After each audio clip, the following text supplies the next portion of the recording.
AJ Raval inilabas na ang conversation at resibo tungkol sa kanila ni Aljor Abrenica.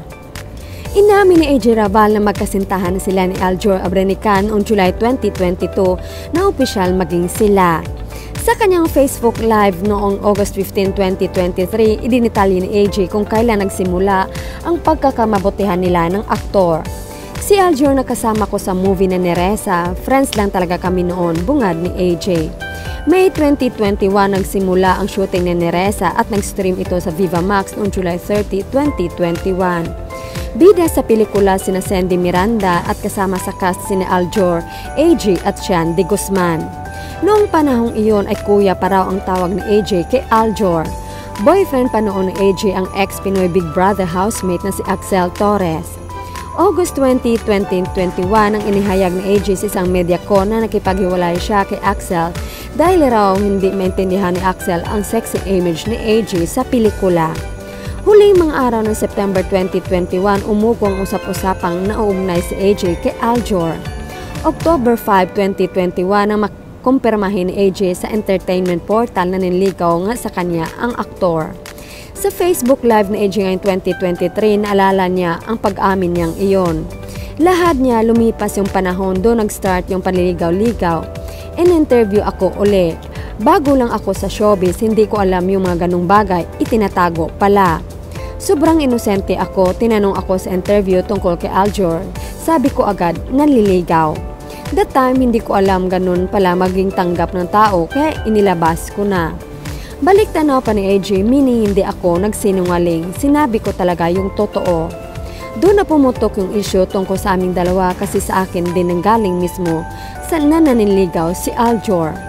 Isang araw matapos umamin ni AJ sa isang entertainment portal, lumabas ang mga litrato nila ni Aljor na magka-holding hands habang naglalakad sa mall. Nasundan pa ito ng mga litrato ng binata na dumadalaw sa bahay ng pamilya ni AJ sa Pampanga. Noong panahong iyon, pinutakti ng batikos si AJ kaya siya naghinahinay sa paggamit ng social media. Base sa timeline ni AJ, halos isang taon daw nanligaw sa kanya si Aljor bago naging sila. Siniguro raw niyang hiwalay na si Aljor sa misis nitong si Kylie Padilla bago siya pumayag maging nobyo ang aktor.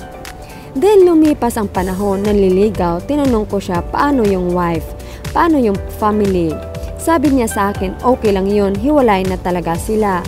May partner na rin si Kylie that time, kaya nag-go ako. Para kay AJ, hindi tamang sisiyin siya sa hiwalayan ng mag-asawa. So sinasabi ko lang dito, di baling tawagin ninyo na akong kabet at all. Siguro yung mga tinatawag sa akin ng tao dahil kasal nga sila.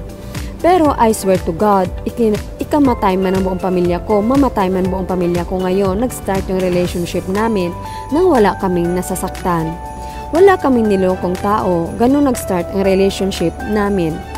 Kaswal na ikinuwento ni AJ habang siya ay naglakad mag-isa sa Canada nang mga oras na iyon ay hindi niya kasama si Aljor.